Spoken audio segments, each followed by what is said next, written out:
45 minutes over on the chalkboard anyway. We're going to be talking about a lot of stuff about what we learned for the last 3 days. But, so let's get started. Everybody, the opening prayer today is Love Undefiled by St. Catherine of Siena. Everybody there? All right. In the name of the Father, Son, and Holy Spirit. Amen. Eternal God, eternal Trinity, you have made the blood of Christ so precious, through the sharing in the divine nature. Your mercy is sweet, and the more I search, the more I find, and the more I find, the more I search for you. But I can never be satisfied. But I receive what I really desire more. When you fill my soul, I have an ever greater hunger, and grow more famished for your light. I desire of all to see you, to your light, as you are. Amen.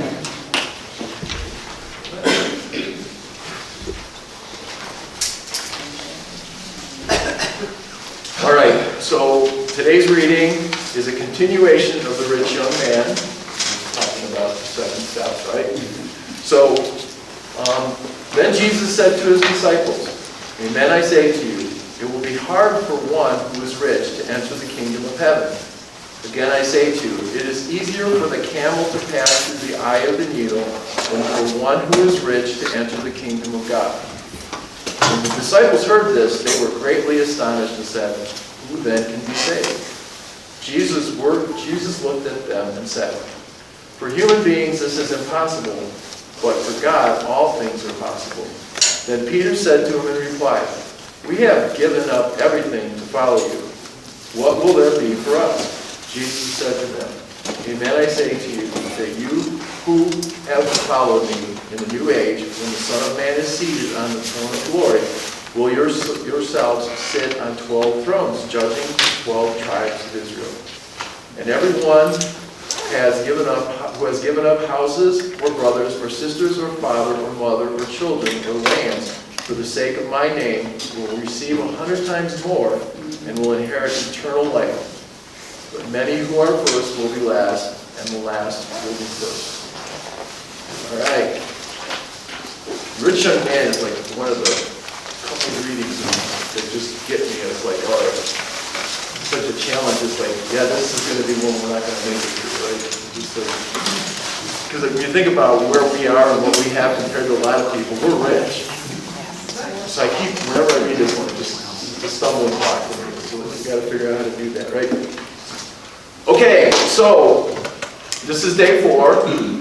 We're going to continue on to the roadmap, and you guys didn't hear, but the technology is broken, so we're going to do this off of the paperwork. So it's okay because I'm going to spend quite a bit of time on the chalkboard here in a little bit anyway, so I'm going to try something a little different. We're going to talk about the last couple mansions on the roadmap, and we're going to set that up for next week. Next week, we're going to be sitting there talking about spirituality and how it applies to us today in the liturgy, in the Eucharist, what the resurrection does. How do those things all tie together with what we've learned? So we're going to try to put a nice bow on it, so when you come to church, you're going to have a different view of how you're looking at the Eucharist, what you're doing during Mass stuff. Because if you sit there and you watch other people, there's a lot of people that just go through the motions. We're going to talk why is that. So that's part of the reason we're going to tie all those things together next week. All right? All right, so the homework for this week was have you identified any personal attachments or desires you've got to go and get rid of? We talked about the fact that the first 3 rooms, we're building up your senses, trying to figure out how to get better at what we're doing. We're going to become successful at where we're at. And then what is God asking us to do?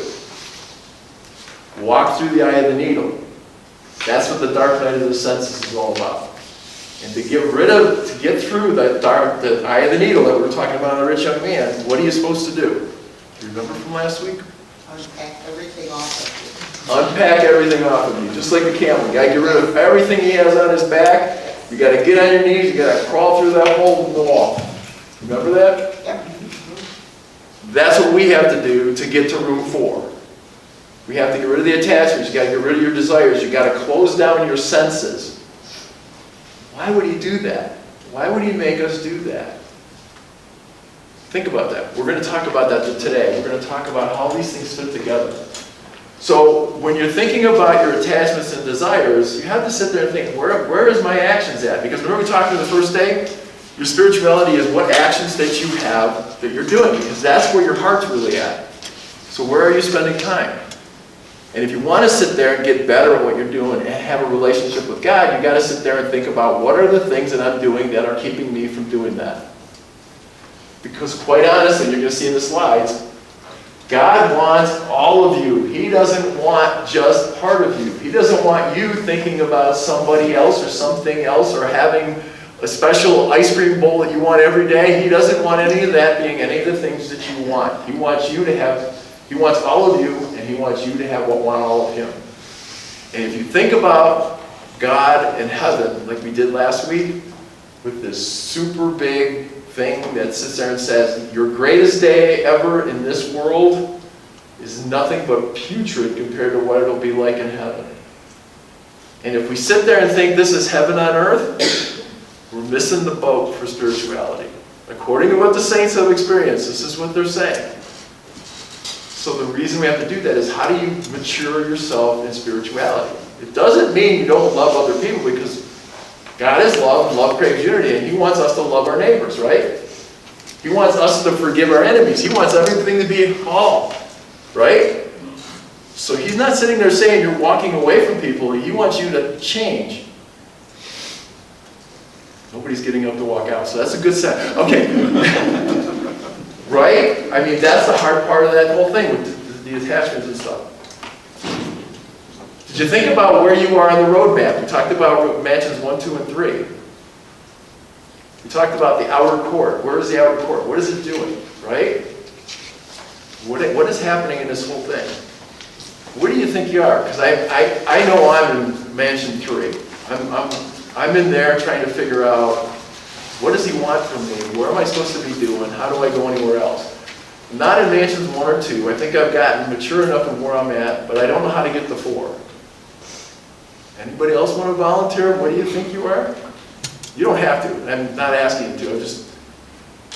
But you thought about it, right? Where do you think you are? Because if you don't know where you are today, you're not really looking at your true self. You like where you're at. We had a name for that last week. Do you remember who that is? Murphy's. Mr. and Mrs. Murphy. Mr. and Mrs. Murphy are the ones that they get to mansion 3, they like where they're at, and they're not going to change no matter what anybody tells them they're going to do.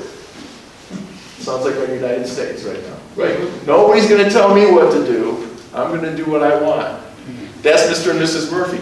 Now, remember that St. John of the Cross wrote all his stuff about the dark night of the senses and the dark night of the soul for the people in the monks that were around him, the priests that were around him, trying to get them to change.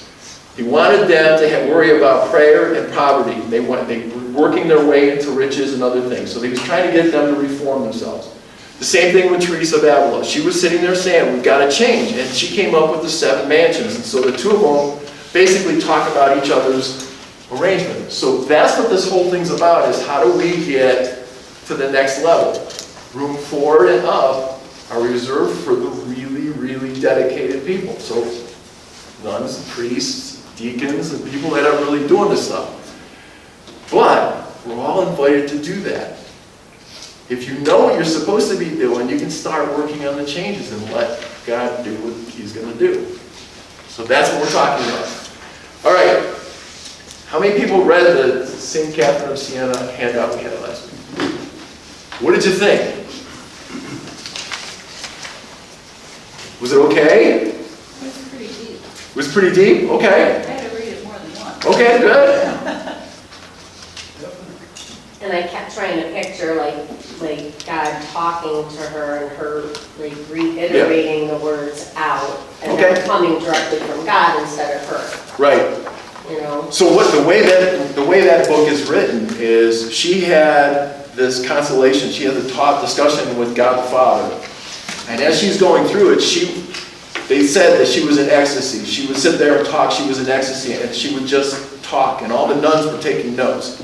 And when she came out of the ecstasy, she wrote about it, because she's far enough, she's like in room 6 and 7 when she was doing all this stuff, right, mansions.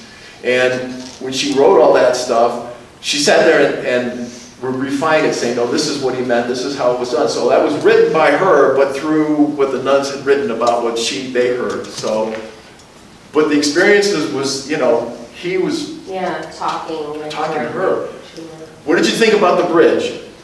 Oh, yeah. I found that interesting, because, That was good. because that he was a bridge to moving on. Yeah, the bridge, it was a covered bridge, and it was over the river of sin, right? And it led to paradise. Remember, what was the end of chapter 3 in Genesis? What was there? The cherubim with the spinning sword that wasn't going to let anybody back in. When Jesus built that bridge, he opened up the gates to paradise for us. And all we have to do is travel over that bridge, used with the blood as his mortar for those bricks and stuff. And what did they do on the way? There was places on the bridge to rest and get fed. The church. Right? So that's why that story was so, it fits into everything else we've ever heard. And God the Father is saying, this is how we did it. And it was so dramatic, there was no other way for anybody else that could ever have done it. I mean, Mary was sinless. She couldn't have done it. Right? So it took his son in order to do that. So that's why I wanted you to read that part, because I sat there and thought, this fits in with everything we're doing with spirituality. Okay? All right. Okay, the fun one was watch TV, especially commercials, and what were they doing to you over and over and over? Thoughts? Trying to sell us drugs. Drugs? Yeah. It's Medicare time, right? Beauty, vanity. Yeah. Thoughts? What did you see? All the Christmas stuff out now. It's ridiculous that way, right? Yeah. You gotta buy this, you gotta buy this, you gotta buy that. Commercials and everything. Stores. So they secularized Christmas already, and it's not even Halloween just finished, right?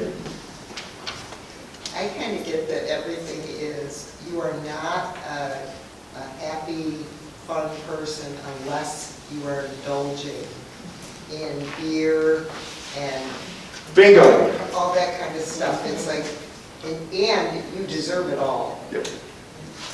And if my wife and I like to watch sports, it's all about who's going to win, who's going to win, who's going to win. It's all about that egocentric, hey, you got to win. It's nothing but about winning. That's what success is. So between the shows we were watching and the commercials, it's all about your desires. It's all about your attachments. It's all about the things we have to get rid of when we go through the dark night of the senses. Right? So where's the devil working? I don't do social media, so I'm guessing social media is just as bad as the TV, but I'm just throwing that out there. Oh, yeah. All right, anybody had a chance to attempt to pray St. Clair's offer of gazing? You were at adoration. What did you think? I was the most peaceful I felt, like, ever. Good. And I don't know why because I've always been the Catholic, I don't know why I've never gone and done it, Okay. but I want to do it more and more. And that's what St. Clair says. Just gaze and admire and adore what you see in front of you. That's what's so neat about adoration. The crazy part about it is sometimes I feel like rushed to say prayers. And I feel like it's going to take so long, to get something done. And I was such at peace that it just happened. Prayer after prayer after prayer. And then it makes me feel bad that I feel rushed all the time. Like with work or somebody's always got to have something done in the middle of me doing something, So we're going to talk about the seven mansions here in a minute. We're going to go through the whole grouping of them. You have to remember that everything we do, we have to learn to do it, right? So what do we do with little kids? And I got a lot of grandkids running around, right? So you have to teach them how to do that. And then when they learn it, they think they're proficient and they move on, right? But they're not. You have to keep practicing. And when we get at RCIA, when we talked about doing the rosary, the first thing people do when they start doing the rosary, they're so worried about the mechanics and the protocol that they aren't praying. They're just trying to do the right prayers, right? You have to say it over and over and over before it finally hits you that, oh, I could have got, why didn't I get this before? Well, and I think the thing of it is when you're there and you're concentrating on Christ, you don't have to worry about anybody else. Right. There's no, static in your head just talking to people. But I think that the same thing goes with learning anytime. Whenever you try something new, you're so worried about doing it right that you don't get what you're supposed to be doing out of it. And it takes time after time after time. It's the same with playing music. It's the same thing with playing sports. It's the same going through medical school. I mean, you don't do these things ever perfectly right away, right? That's what we have to do to go through everything. So I think that's part of what the spiritual steps are all about. How do we go from one step to the next? Because you have to work your way up the mountain, descend to Mount Carmel. You can't coast because then you go down the mountain will become Mount Carmel. Do you see what I'm saying? It takes discipline. They call it asceticism. It's putting your body behind and sitting there saying, I'm going to tell the body what to do. The body's not going to tell me what to do. Commercials. Go out and buy stuff for Christmas, right? Go do this now. Go do that now. Your body's saying, yeah, we need to do that. Yeah, let's go. It's fun. That's not what we're supposed to do. We got to hold our discipline ourselves. All right, last one. I know one person. Has anybody else tried the surrender novena? Good job. What'd you think? It's hard. Okay. Yeah. It's emotional. Yeah. It's emotional. It's free. It's freeing. That when you sit there and say that surrender mantra over and over and over, you get the idea of what he's asking for, right? Because you say it 10 times. When you say it 10 times, you're sitting there going, okay, I think I got this now, Yes. right? So, Until the all right. next challenge It's like comes two along. trucks. Good. Okay, so I got a handout here. Now, I know this is a Catholic church and everything, but I'm going to ask you all, I suggest you move up because first off, TV's not going to be on, and I'm going to be writing on this chalkboard. If you're way back there, you may not see everything you want to see. So if you want to move closer, you be the anti-Catholic. Come on up.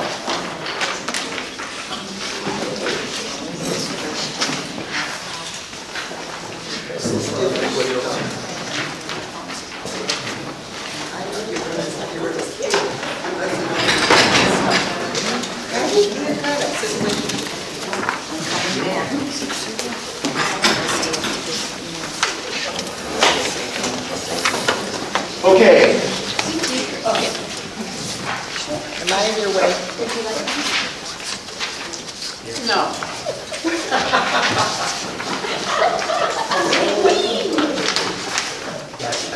One person moved. Yeah, I always sat in the front of the class because it was the one place that didn't have a desk in front of me and I could stretch my legs out. Absolutely. I was fine. There you go. Yes. Okay. Okay. So what I'm going to do is, we talked about going through mansions 1, 2, and 3 last week, and I introduced the whole concept of the dark night of the senses, right? And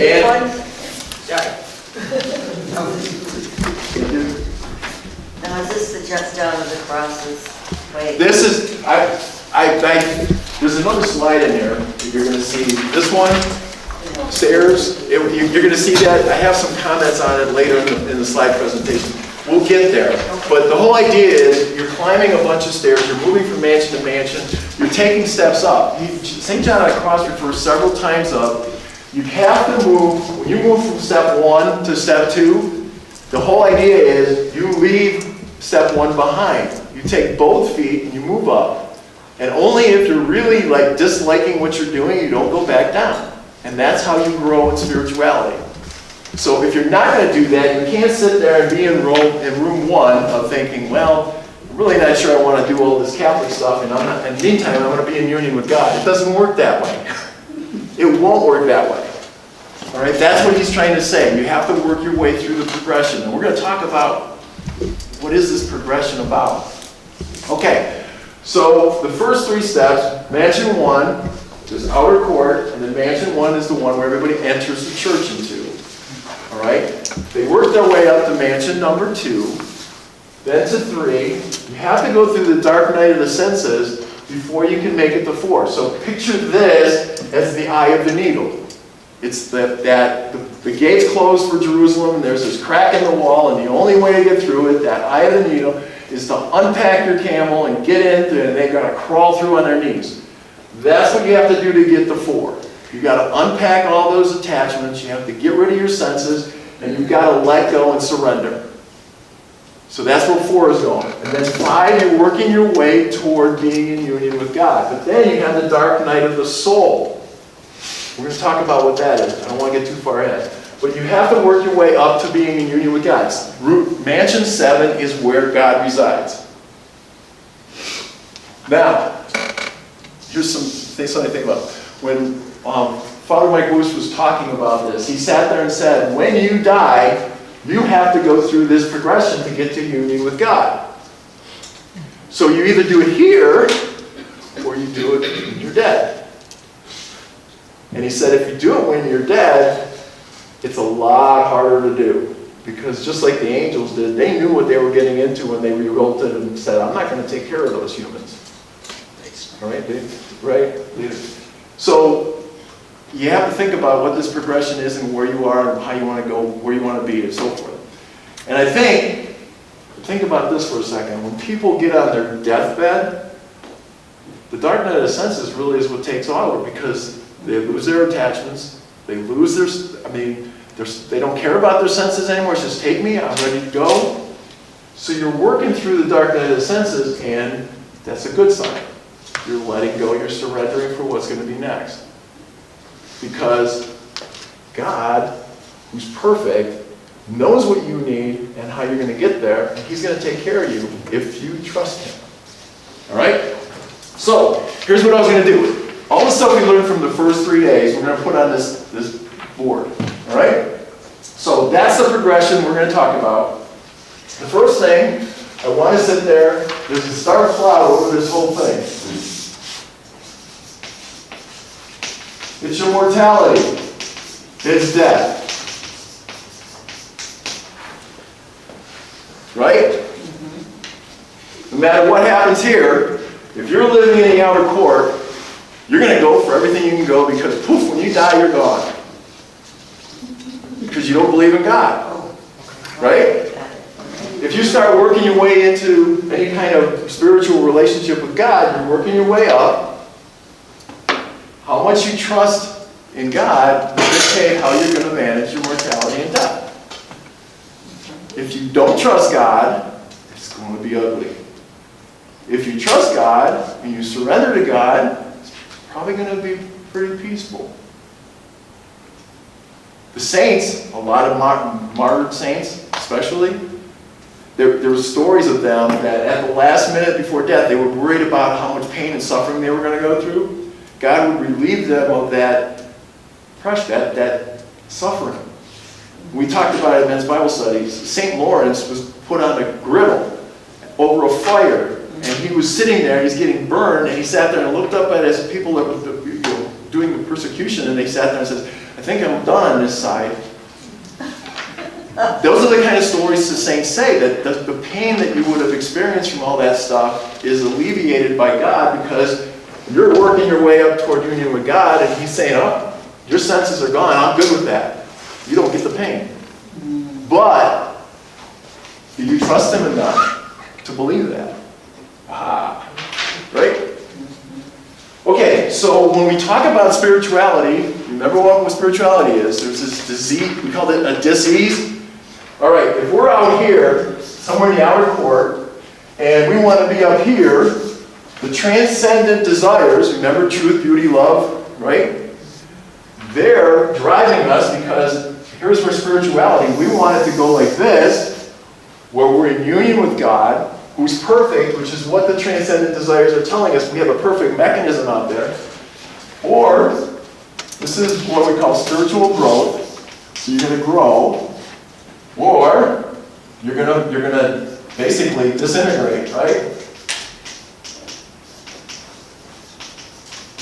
Your spirituality goes down because you start worrying about yourself. It's either you or union with God. Make sense? Everybody okay with that? You can't have both ways. All right? It doesn't work that way. The thing about it is, we know that disintegrating, sin causes us to disintegrate. We start working on things, and we start doing some of the virtues and stuff, we grow. This is where the Zoe shrinks, and this is where the Zoe grows. And Zoe is divine spirit that we have in us. Right? So as we're trying to climb these stairs, your Zoe grows. And that's what the whole thing they're talking about. The outer court is an interesting place to be, because those are all the people that don't believe the church, don't believe in the church, don't believe in God. They don't know what they believe in. All right? So the people in the outer court are kind of interested, because what are they going to live under? Right? Pleasure. Success. What do those sound like? The levels of happiness we talked about, right? Remember the first two levels were pleasure and success? The next level of leave a legacy, that doesn't happen anywhere until you get up to here. Leave a legacy. I would actually say it's probably here too. All right? It would be in these places, because what happens is you get past these two and you know there's something out there, but you want your name to be out there known as being helpful. Think of Bill Gates. He's putting tons of money out there, spending tons of money. He's got a lot of it. And he's trying to make a difference in the world. That's what his whole point is. He wants to be known for that rather than being just a rich guy. But the point is that you can, if you have leave a legacy here, it means you're using your excess. If you're leaving a legacy here, it means you probably got rid of all your attachments, because you're on the other side of the dark night of the senses. That's the difference between somebody giving everything away. I mean, I've heard stories where people had a lot of money, and they live in a small bungalow type house with not much in there. They have a nice little shrine set up where they're praying most of the time, and they do their jobs, they do whatever they're doing. But they constantly give money, large amounts of money, away to good causes. Those people are through the dark night of the senses. The Bill Gates of the world probably aren't. But I'm guessing that he has matured enough to know that there's something more that he's got to worry about. But he doesn't know what it is. I hope so. Well, I mean, that's all you can do is pray for people like that, right? All right. Here, I'm going to do this. From here to here is what we call the purgative, right? If you guys have do you have this map here? This is what I'm going to have on the screen right now, so if you want to pretend it's on the screen. This is the map of the different mansions and how you get to the center. Remember, 1, 2, and 3 are the purgative. What's that? Yeah, the big one? Okay. 3 are 4 and 5 are called the illuminative. And then 6 and 7 are actually, that's what we call a unitive. So it doesn't count. The unitive part of it is you're in union with God. Unitive union. You are married to God. The neat part about it is if you make it to this point, there's only one will. And it ain't yours.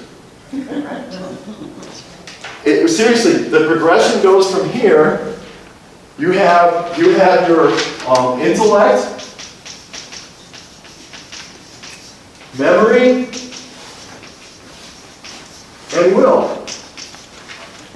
That's all in every one of us. We all have that. And what we do in these first 3 rooms is we develop them. We develop intellect, memory, and will. That makes sense? We have all these senses and success that we're going to work with down here. What makes us happy? Right? They all influence where you're going to be on these stairs.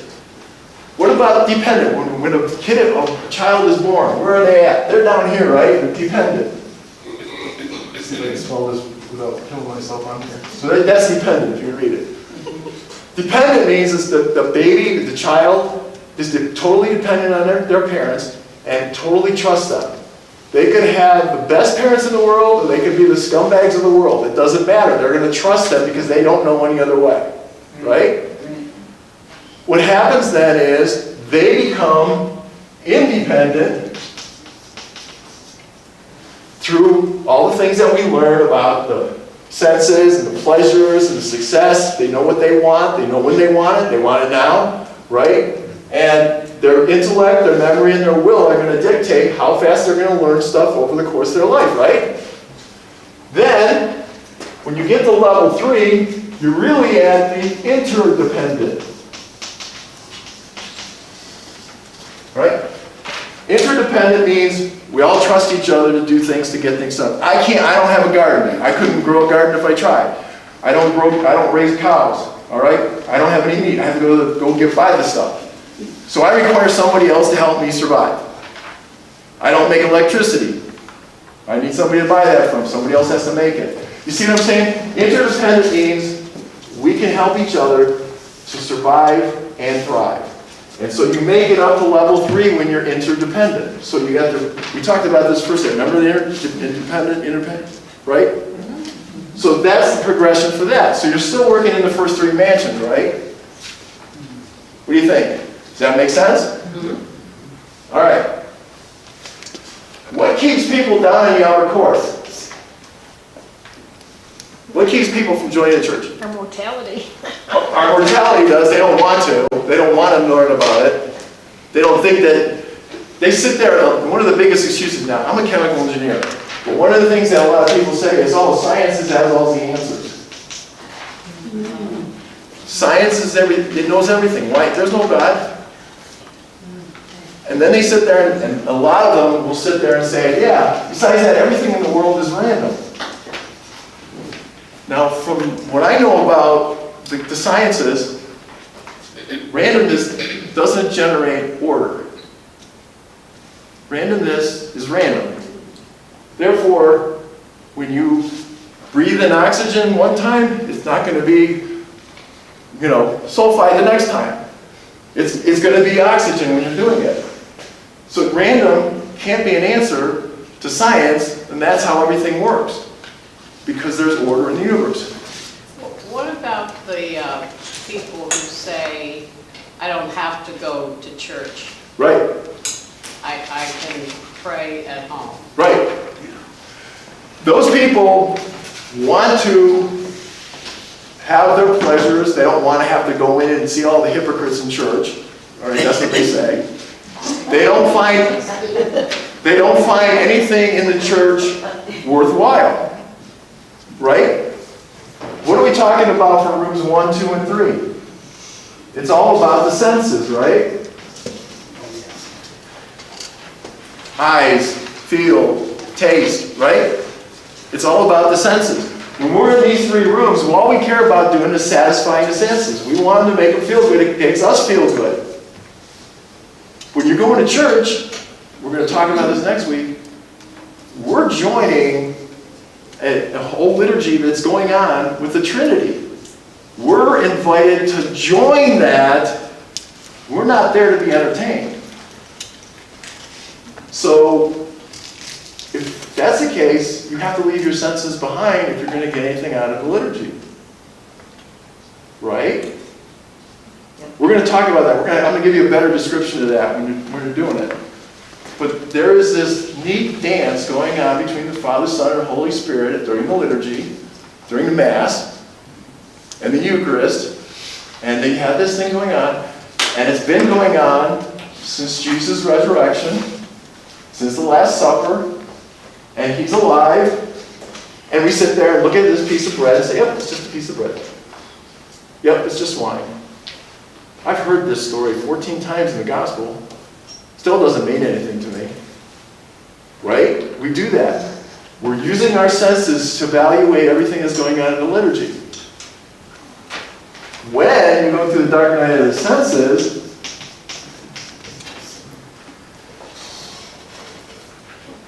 there's a difference. You've given up the detachments. You've given up all those desires. You've given up your senses. And you trust. You have faith. You're trying to figure out how to be in union with God. And He's offering something to you. You're figuring it out. So this fourth room is where faith kicks in and leaves the others behind. But don't you have enough faith to get to 4? Where do you? Yes. And great.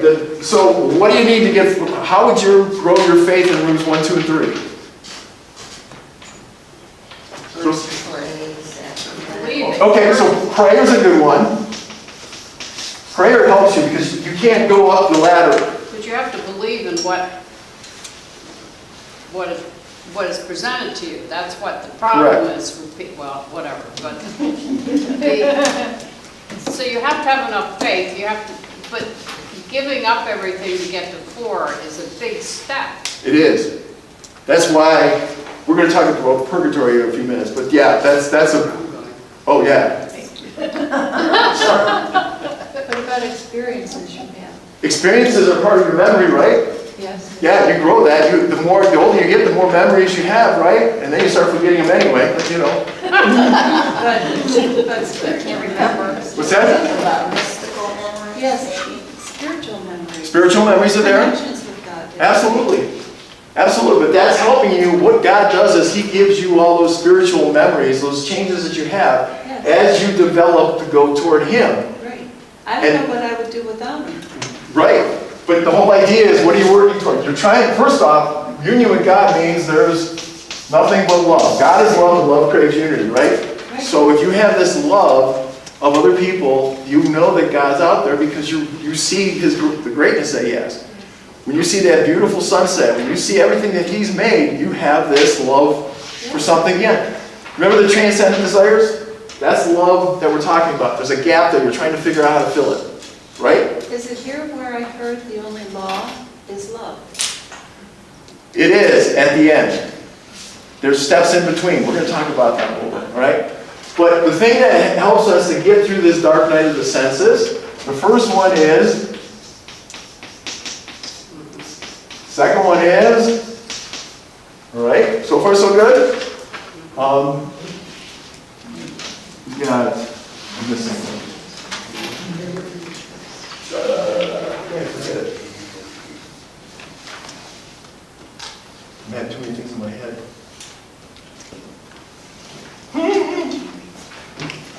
You know what the last one is? Gratitude.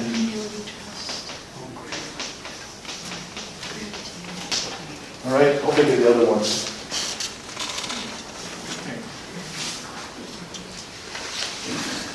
Anyway, I'm losing. I just lost. Grace. The grace is actually God's love helping you go through this whole thing. So remember the Zoe thing? All right, so your Zoe is divine love. Grace is God giving Himself to you, which is the divine spirit. And when you get grace, your Zoe grows. When you sin, you cover up your Zoe and hide from Him, and basically just like Adam and Eve did. Where are you? We didn't do it right, so we messed up. They hid themselves, right?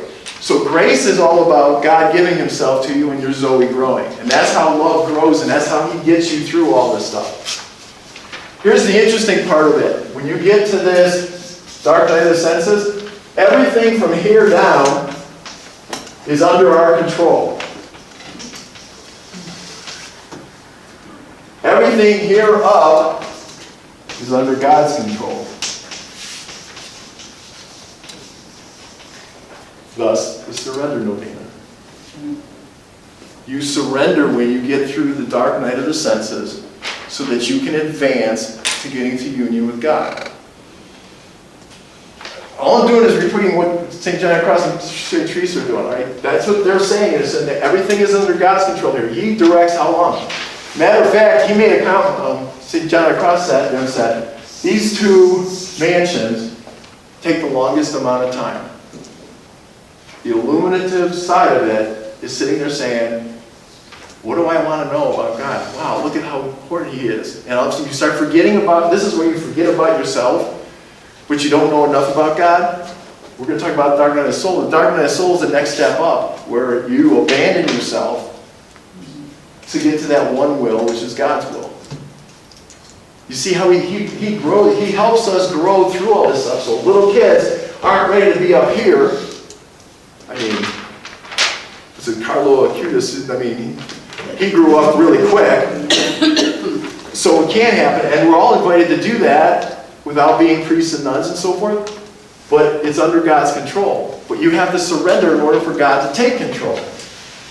It's kind of like me getting in the car with my wife and sitting there and saying, why don't you drive today? Now turn here, and I'll turn there, go over here and do that, right? I'm a great backseat driver, right there. What was that? That's great. But the point is, God's under control of this whole thing. You just have to give up and let Him take you through all these steps. But all the grace and all the love that you have, you're building yourself up to get through this part of it so that you can let Him do that to you. And the only way you can do that is with the faith. I hope I'm trying to tie all this stuff together. I hope it's working. It's working. It's sinking in. Okay. What's the other word you were looking for? Surrender? Intellect. Or this is Humility, the trust, gratitude? intellect. Oh, okay. No, that wasn't it either. What was I it? believe so. Jeez. Anyway, I'll text everybody when I get it. It's just one of those senior moments, I guess. Anyway. Every once in a while, they just disappear for a while. It was like the humbling moment when you forget that stuff, right? I think God does that on purpose. It's kind of like, give it up, don't worry about it, keep going. It's humbling. It is, isn't it? Yes, very much so. All right, so remember when we talked about St. Thomas Aquinas? What was his motto? Exitus reditus, right? We said that God made us so that we could return to Him, right? Okay, so if God made us, exitus means we're down in here. He made us. Reditus is up here. We're back with Him. And if you look at that diagram on exitus reditus and all the stages that you do that, it goes through purgative, illuminative, and unitive.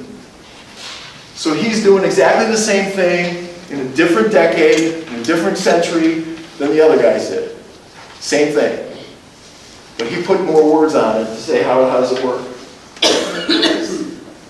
What's that? Same voice. Same voice. It is the same voice. All right, so when we talk about the different loves, so to start with bringing up the fact that love is all there is. So there's different loves. Remember what we talked about, what those were? Well, the first one was affection, right? Well, I mean, in the outer court, affection's a big deal, right? Right, and then we got, you can have, I'll call it short, sex rather than, Romantic. no, it's plain sex out here in the outer court. Okay. I think romantic means you're falling in love, Okay. more so. And I think that when we're talking about that, there's Affection would be romantic. this is Venus, this is where the sex is. When you're getting up in here, Eros is where you start converting from wanting the body to wanting the being. When you meet your spouse, you're smitten. This is the one I want. This is mine, right? That's it. You're gone. But over time, it grows into something more where you just want to be with the person. You're enjoying being with that person. So Eros is not just affection and sex. It's working your way up into something better, right? Yeah. Okay. And then we get up here, when you get to agape love, does anybody remember what agape means? It's total surrender and love. It's Christ on the cross. I will die for my enemies. That's how much I love them. That's agape love. So you can see, he shows us over and over how all this stuff comes together. That was the hardest part. So when I was going through all the studies and everything, the hardest part for me was, this stuff is so deep. People that came up to me all week saying, this stuff is really deep, this stuff is deep, this stuff is deep. Well, yeah, and this is the first time we're diving into the deep end. And what did I say happens when you first time you do something? I'm worried about the mechanics. I want to survive. I'm not going to, right? Treading water. Treading water. And so you don't look at all the possibilities that are there because you're just trying to survive what's going on. Right? Well, this was the hardest part, is trying to put all these pieces together to climb each level to get to union with God. And we won't do it in this lifetime. I mean, it's almost impossible for all the timing that's going on. But that doesn't mean we can't work our way up into a better position, right? So, where do you think purgatory is in this whole thing? What is purgatory first, everybody? If you had to describe it to your grandkids, you had to a neighbor that's an atheist, what would you say purgatory is? Being purged. Tank. Being purged, what's that? A holding tank. A holding tank, a penalty box. Penalty box. Yeah. Purification. Purification. So, think about the dark night of the senses. Cleaning. House spring cleaning. Okay. So the question is purgatory here, or is purgatory here? Purgatory is house cleaning. It's getting rid of the attachments. It's getting rid of the desires. It's trying to discipline yourself. They call that asceticism. You want to get rid of the bodily things. What's that? Can it be both? What do you mean, both of these? Yeah, Yes. because to me, in some respects, number 6 would be, I'm trying to pick the right word, would be harder than number 4, because you're so close and the longing is so strong, but you're not there. Very good. Very good. That's very That to good. me is more painful. I come from, I don't know what purgatory is going to look like. I think this is purgatory for most people because they've got to get rid of those attachments. If you're a good person, remember what I said, Mr. and Mrs. Murphy? They're going to get to heaven. So the people that are in control, willing to do whatever it is to make other people happy, and they're going to be a pain in the neck in the meantime, they're going to get to heaven. But Mr. and Mrs. Murphy have to get through the dark night of the senses, which is purging all that pride. Pride's the one that, opposite of humility, pride stops them from getting through the dark night of the senses here. Because they're in control. They don't want to not, they want to have what they want and they're going to keep it. There were So their version of heaven is very different. well, it's there, so, Because that's not really heaven, because you're not It's at not number 7. no, this is not heaven when you're in number 3. But when Mrs. Murphy is very dedicated, there was a couple ladies in our class, that's why I'm using Mrs. Murphy. They sat there and said, I'm a Mrs. Murphy and I ain't changing. Father Woos was like, okay. And their statement was, I'm helping people, I know what I'm doing, I'm in control, I know how to get things done. That's the definition of Mrs. Murphy. They're in control, they want to get things done, they take care of who they can take care of, but they're on their time. It's not about God, it's about, I'm good at this. Oh, wow. Okay. We all know people like that. Oh, yeah. But the point is that that's Mr. and Mrs. Murphy. That's where I reside there. I know that I plan ahead. I sit there and say, I got to do this task, I got to do that task. My tasks are my biggest prayer interruptions than anything else I do. That's why I know it's my barrier from here to here. I got to let go of that stuff. I can't do it. We're practicing too long. Well, it's habits, bad habits. I'm in control, it's treading water. Just treading water. Yeah, You're not going anywhere. I'm not going anywhere, but that, Mr. and Mrs. Murphy are just treading water, but they're happy. They like the treading water. They get their heads above water yet. Go ahead, Kevin. It's interesting because I think they're still gonna come up short. I mean, I just, Mr. and Mrs. Murphy will get to heaven is what I know, Father said. yeah. And because they have a dedication to, they're gonna go to church, they're gonna fulfill their obligations, they're gonna donate people, things to people. They're gonna take care of what they need to take care of, but it's gonna be on their time. So for them, they're good people, all right? And they have to learn to let go and let God take care of it, right? We heard the saying, let go and let God, It right? will be a lot happier while they're on this earth. Not according to them. Well, But if yeah. they don't do it here, they'll But do they it don't in the know. pathway in purgatory. Right, and that was the point that he made to those ladies that said that. Longer time in purgatory. Yeah. Okay, so that's the first purgatory, so they gotta get rid of the attachments, they gotta get rid of the desires, and the senses have to be squelched. The senses are the most important thing because the devil lives off of your senses. The devil lives in here and will tempt you, which is why I wanted you to look at the commercials and all the shows you're watching. The devil works off of your senses. When you purge yourself from all your attachments and your senses and so forth, your desires, he doesn't have anything to work on. He doesn't go away. The devil's here, but he's this little black guy right here that just kind of pokes his head in every once in a while and jabs the saints that are going on their way up. They all said the same thing. These guys are more of a pest here than they are anywhere else. And up here, there is no devil. He's gone. He doesn't reside anywhere in room 6 or 7. So if you want to beat the devil, you've got to get yourself away from attachments, desires, and senses. Thus the dark night of the senses. That's how you get rid of the devil. So the devil takes you to purgatory? The devil cannot tempt you in purgatory, no. Once you make it to purgatory, you're in. It's just, how long does it take? Depends on what you got to get rid of. The devil does sneak in on 4 and 5 Oh, it does. and tries to pull you back. Oh, the devil will sit there, but he doesn't do it in It's a not obvious. well, his temptations aren't about senses and stuff.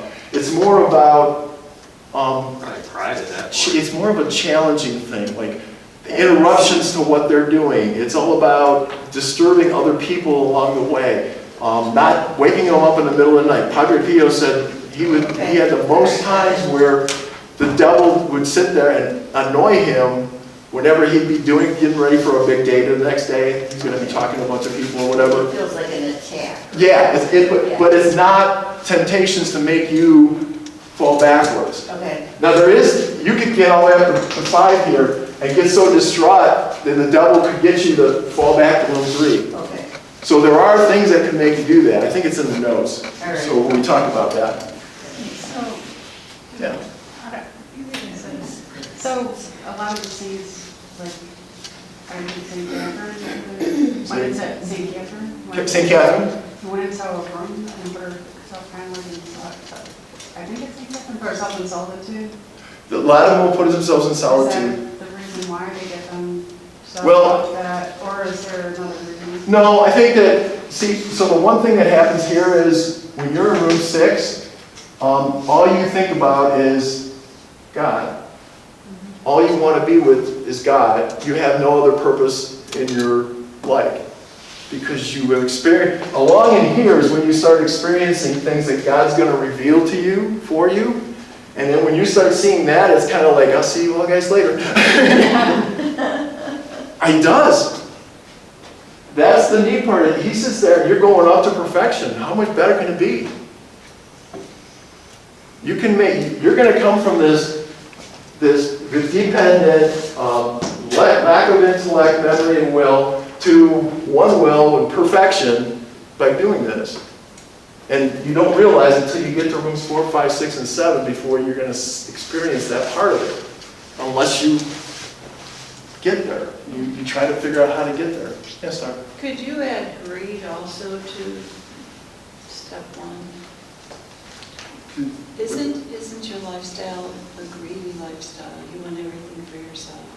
Well, that's the senses. The greed is part of the pleasure. Pleasure is what we get from having money. You got all the 7 deadly sins are pleasure. I mean, you got envy, you got everything. When you get angry at somebody and you want to just destroy that person, I mean, the resist movement, the MAGA, I mean, everything we have in the world today, it's all about destroying somebody else. But why are they doing it? Because they're so mad, and that's giving them pleasure and feeding off of it. The devil's just going to keep feeding them. And what you're talking about with, at a macro level, with our, like our government as we see what's going on today. And when I say this, I don't care what side of the aisle you happen to land on, we're dysfunctional, and that's the devil. Oh, yeah. So the whole thing that the devil does, the devil divides, and God is unity. God is love, and love craves unity. So the devil is challenging us. And go back to what I said the first day. It was discipline. You got the discipline to do so is what helps. Because think about when you were growing up.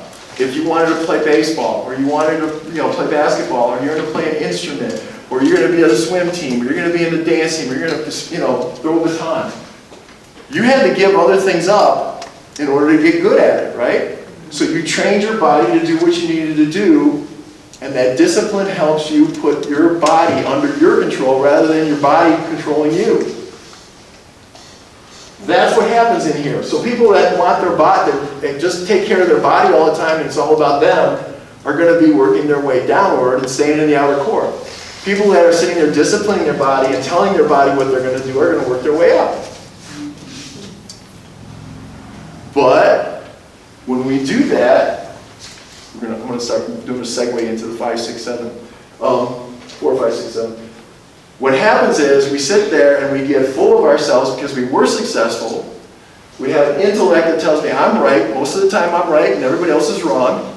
I have memories that tell me that I was really good at what I did. And my will is going to be, I have a strong will. I'm going to take care of this. And there goes humility.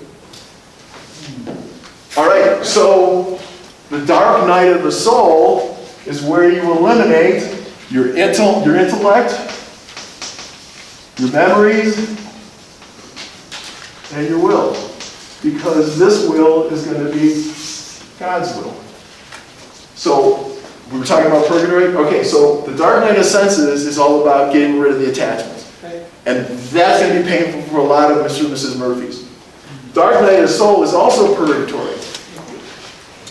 So, dark night of the soul is really interesting because it's a purification. So, 4 or 5, they're going to get to heaven, no doubt. But they're going to have to go through a purgatory of the purification. I used to work, my first job, when I got out of University of Toledo in 1981, I worked at Eastman Kodak in Rochester. And I was put in charge of the recycling operation. So when Kodak used to make film, most people here are old enough to know about film, it was silver halide on it. Silver was so expensive that when you bought some film, you paid for the silver when you bought the film for it. You took the picture, you sent it in to Kodak, they took the silver off of there and sent you your pictures back, and they kept the silver. So you paid for it, but they got it back. I was in charge of helping to recover that silver. All right? Because we had to take it from that solution that was in there from washing the film off, right? Take the silver, put it into the process for recycling it. One of the steps is a smelter. In the smelter, what you do is you reduce it down so that you separate the silver from all the garbage. All right, the garbage, what happens whenever you have a smelter or burning some kind of blast furnace, it'll separate the stuff you want from all the other crap. All right, and it's called slag. So what we would do is we would smelt it, tap the smelter, pour it into molds, and then the guys would literally take a sledgehammer and whack off the slag. And the slag would go flying everywhere, right? And then they would look at the silver that they had just purified in the smelter. And they would sit there and say, that was a good run. And I say, what do you mean it's a good run? Well, because I can see my face in there. Yeah. Pretty cool, right? And I thought, okay, so we have a rating system for how well we had a good smelt or not. Well, what does that have to do with this? The dark night of the soul is where God takes you, eliminates your intellect, memory, and will, purifies you so that what he sees is his face in you. Does it make sense? Yeah. That's what the dark night of the soul is. So if you're talking about purgatory, this one is purging. This one is purifying. So I don't know. They're both going to be rough. I think this one's going to be easy compared to this one. So like in 5, we're still being tempted there in 5? 4 and 5, the devil's around, but he's more like jabbing at things you're doing rather than you. Because you don't have any senses. You don't have any attachments for him to go after. You've disciplined yourself well enough that you know how to put it off the side. But that doesn't mean he disappears. I mean, Yeah, because he's going to get a rule over the earth, and our feet are still there. well, think about John of the Cross and Teresa of Avila. They were trying to reform the places they were in, the cloisters they were in, right? Well, what was the devil doing? He's working on making it as disruptive as possible so they couldn't reform what was going on. It was all exterior to them. They were in control, they knew where they were, they knew what God wanted, but they were running into trouble. How many people have read St. Faustina's diary? If you read St. Faustina's diary, it's the same thing. She would keep sitting there talking about the stuff that was getting in the way for her to get the image of Jesus out for Divine Mercy Sunday. It wasn't about her being attacked by the devil, but the devil was sure working on everything around her. So that's what the devil does in 4 and 5. Does it make sense?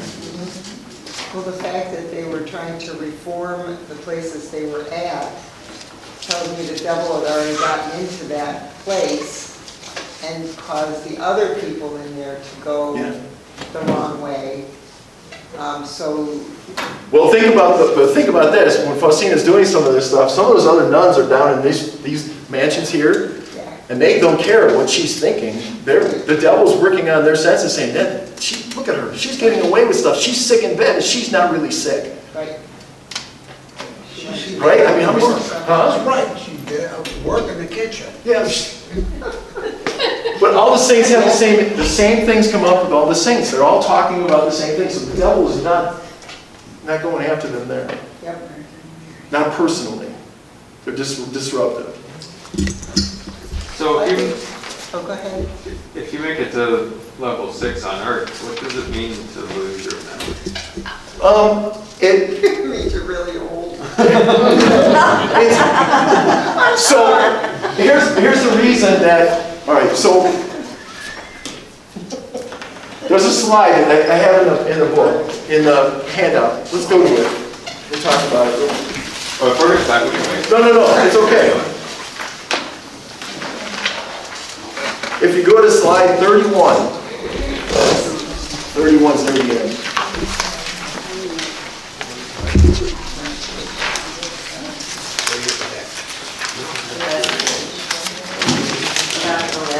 Okay, so what I tried to do is, these are my words. These aren't from St. John of the Cross and St. Teresa. So these could be wrong. You guys can change them any way you want. So first we perfect our senses. So what we're born, we perfect our senses. Then we use our senses to feed our intellect, memory, and will. So what do? We go to school to do better and better at all this stuff, right? All right, so then spiritual growth begins. Do we want to integrate because of the transcendent desires? Faith, hope, and love, and truth, and beauty, and all that? Because we know there's something bigger? Or do we want to just feed our pleasures and success? You get to decide.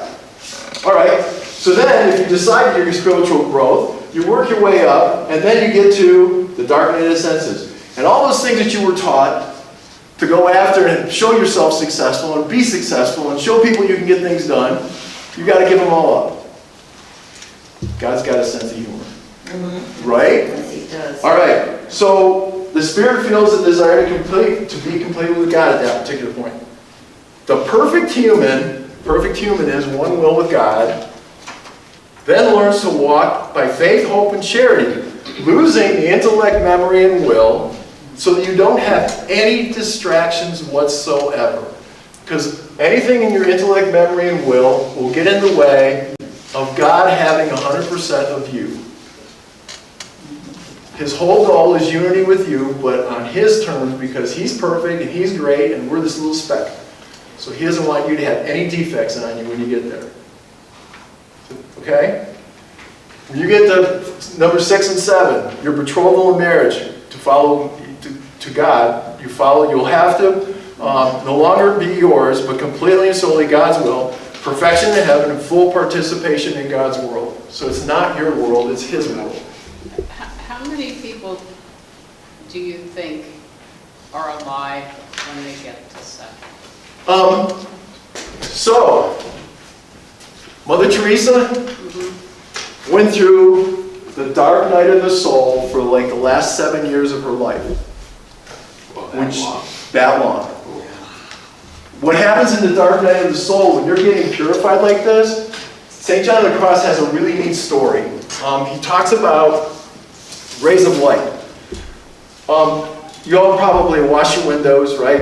In spring and summer, you see the sun coming through, it looks great, right? The brighter the light is, the more something is reflecting it back to you.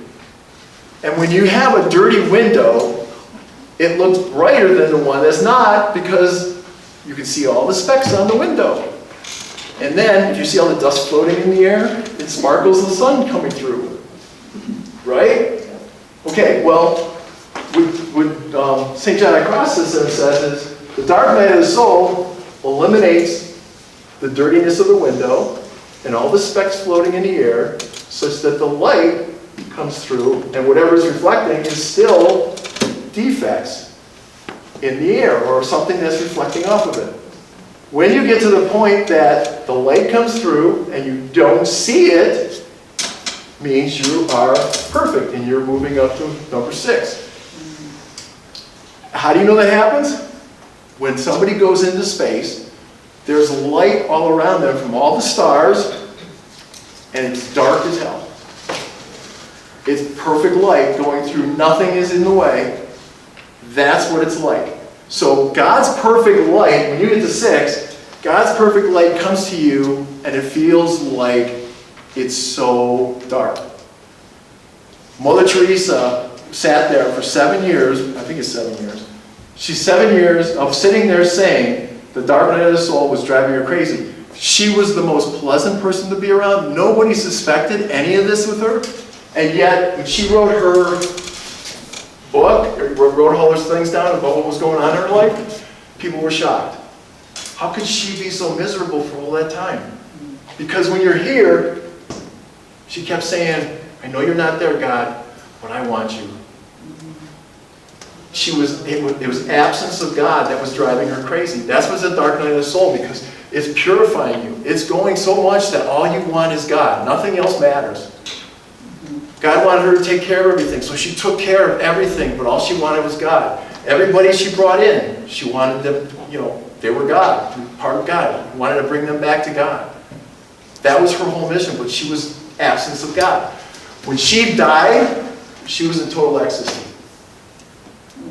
So, talk about somebody going right to heaven, being right with God, union with God. This Mother Teresa book, if you want to read it, it's really, really good. But it's also sitting there saying, I ain't got a chance. Well, the joke in the men's Bible study was, I sat there and I said, we're going to get in line for the Last Judgment. With my luck, I'm going to be right behind Mother Teresa. He's going to sit there and ask her, what did you do while you were living? And I'm just going to go, well, just send me where you're going to go. Because I don't have a chance. Because when you compare yourself against somebody else like that, it's not possible. But the point is that we're all in different places, and God's taking us and teaching us on how to do this. You guys are here now. Now you know this, or you at least have an idea of it. What can we do to fix it? That's what that's about. I don't know if I'm trying to tie all the 4 days together to make this look, because I want you to remember a lot. This is like really ugly, but that's why I gave you your own handout. When we talk next week, we're going to talk about the liturgy, we're going to talk about the Eucharist, we're going to talk about the resurrection. And I want you to see the levels of this in the levels of how people perform in Mass.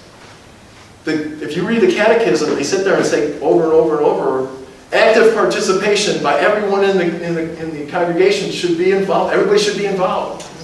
They should want to be there because it's all about being in this dance with the Trinity.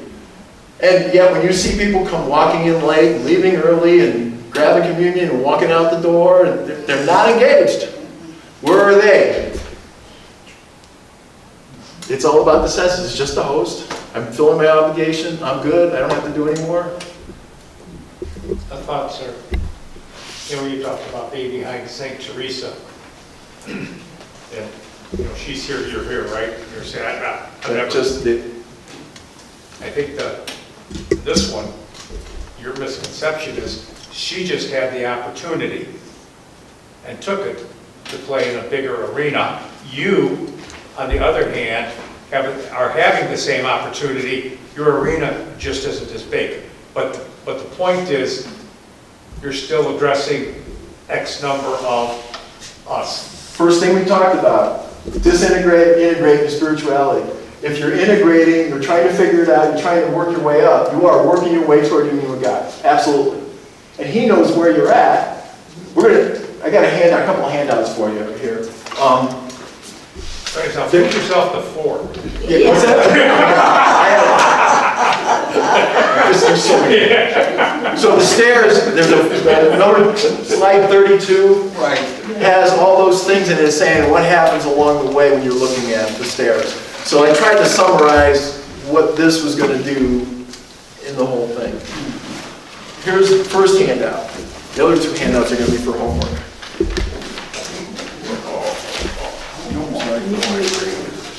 Wait, I'll give you 2? Okay.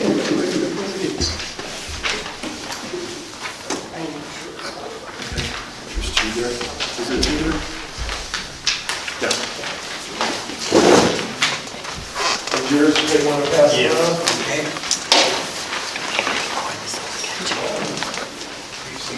Do we have any more?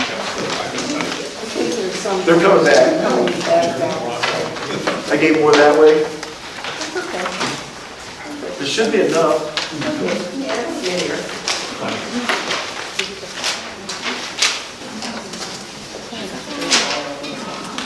Okay, so this drawing probably isn't going to mean much until I tell you what's in it. Because this is a drawing that Father Woos put together to explain a lot of this stuff, but in terms of the purgative, the illuminative, and the unitive. If you notice across the 3rd bar down where it says the illuminative, it says purgative, illuminative, and unitive on the bottom of the 3rd bar, it's black. You see it there? Okay, so this is the progression of growth based upon what St. Teresa of Avila and St. John of the Cross had. If you look at the top bar, when you're in the purgative, the illuminative, and the unitive, there's a plain white bar going across. The top bar. The top bar is just a white bar. You see the white bar across the top? That bar is what you look like from God's perspective. You're perfectly white, you're perfectly fine, you're good to go. All right? He knows where you're at, He knows you're on the right path, you're good. You go to the second one, while you're living through all this stuff, this is how you look at stuff.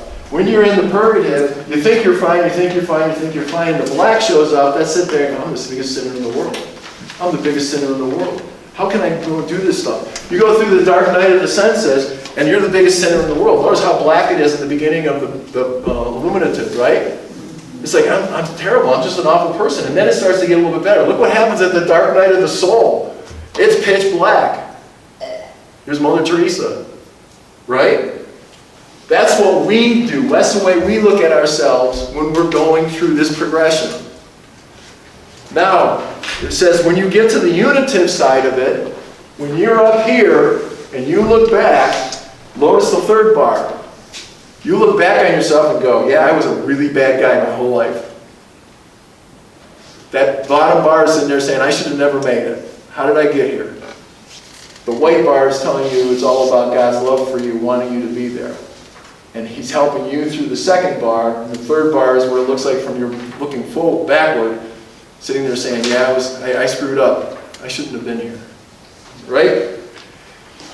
All the things down below that are comments on stuff like what St. Teresa would say, what St. John of the Cross would say under each of those different categories. If you go all the way down to the bottom, you're going to see like different mansions that she talks about. That's St. Teresa's all the way at the bottom. It talks about what each mansion's about, what's involved with those mansions and so forth. It's a pretty neat diagram.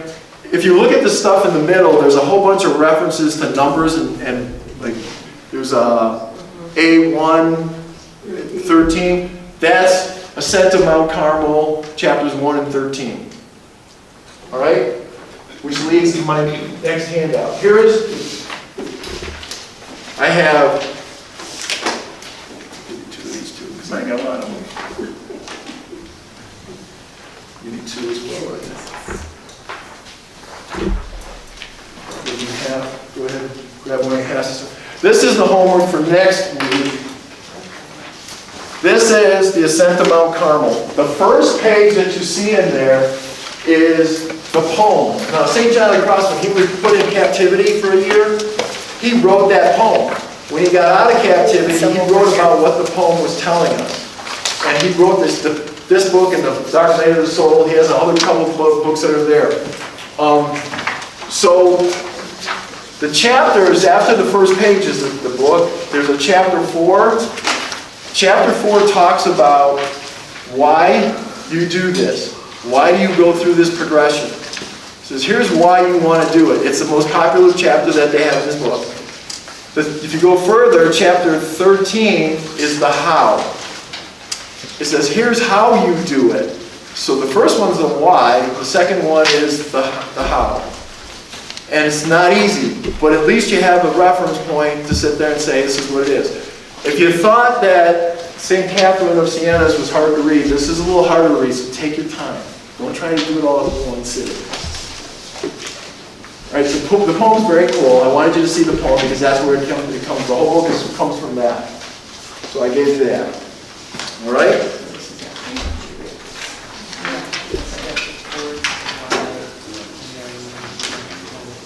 And your last homework is to read this one. How many people know who Thomas Merton is? All right.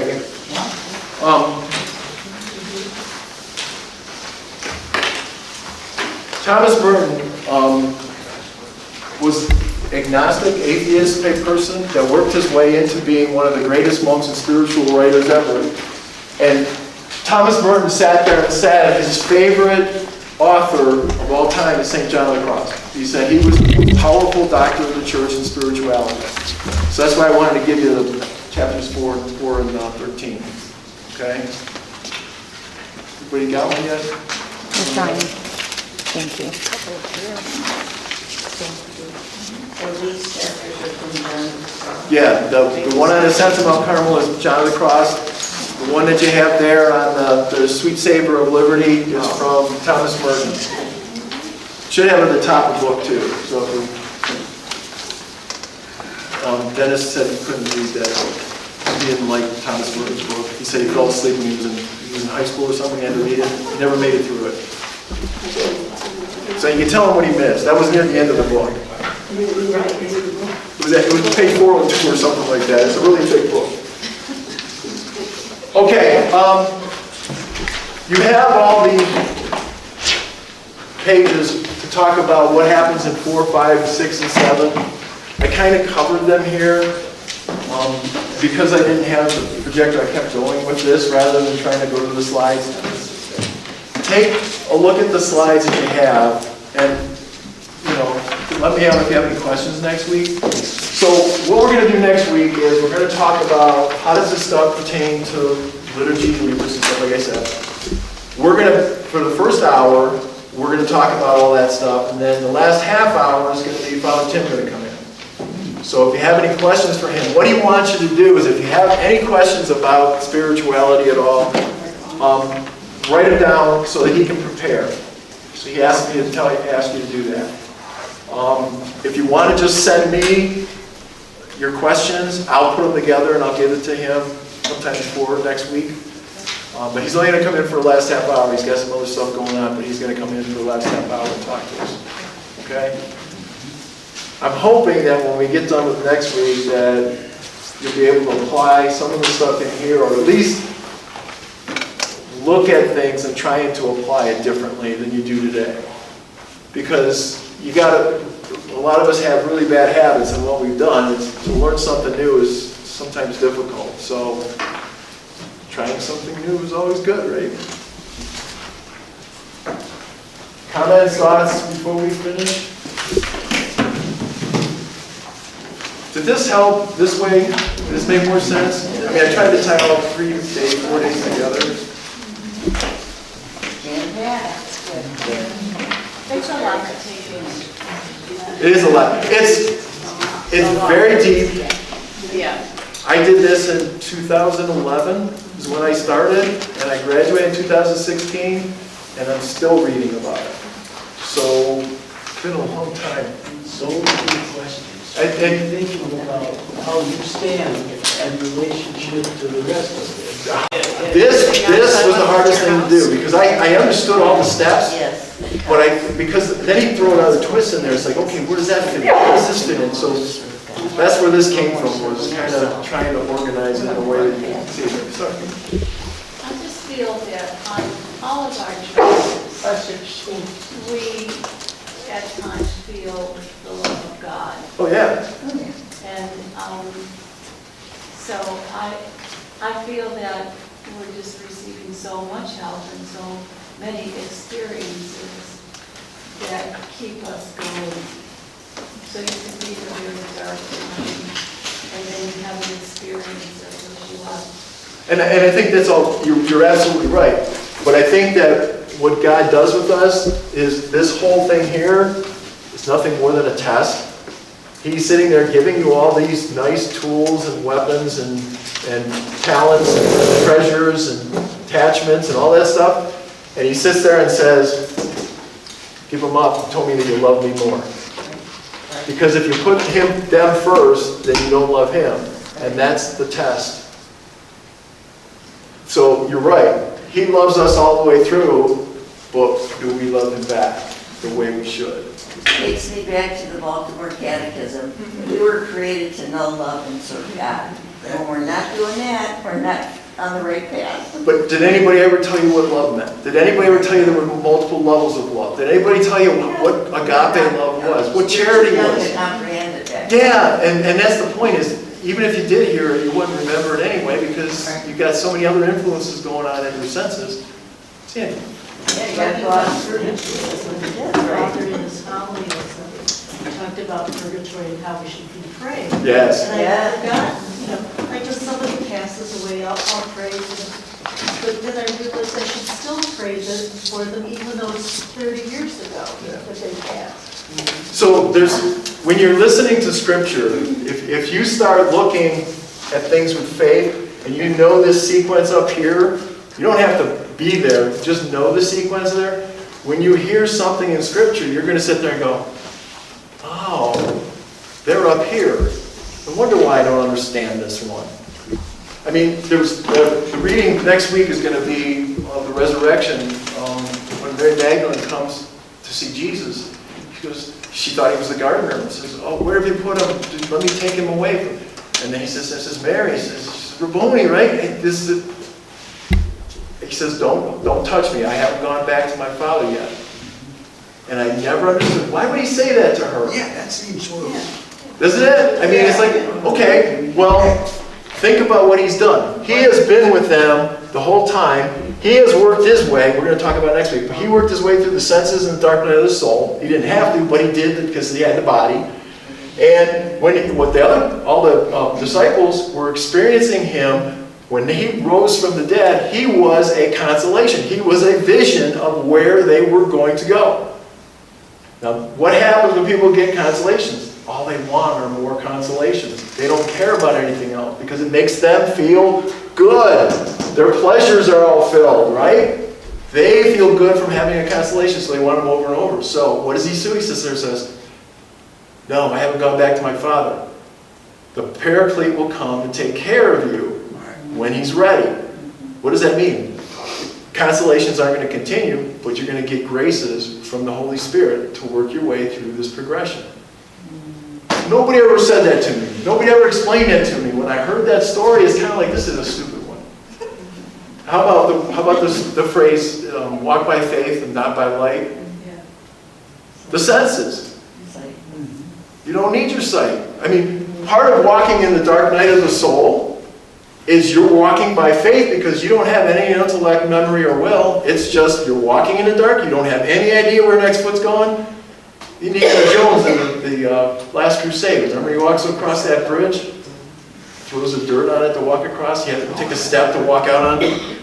That's what you're doing. You're walking by faith. I never understood that until you get to the details. So you hear stuff, you can apply it that way. So, anyway, hold on. I get excited about this. All right, how about if we closing prayers on page 34? 34, page 34. This is the seed name by St. Ignatius of Loyola. This is a really good prayer to pray every day. If you want to throw it into your repertoire. Everybody ready? Page 34, last page, Bob. All right, okay. Go all the way to the end. I'm getting there. Just turn it over, the whole thing. Closing prayer. You ready? Closing prayer. Ready? Father, Son, Holy Spirit. Amen. Take me, Lord, and receive my liberty, my memory, my understanding, and my entire will. All I have and all I own, you have given all to me. To you, Lord, I return. Everything is yours. Do with it what you will. Give me only your love and your grace. That is enough for me. Amen. Does that tie in really well?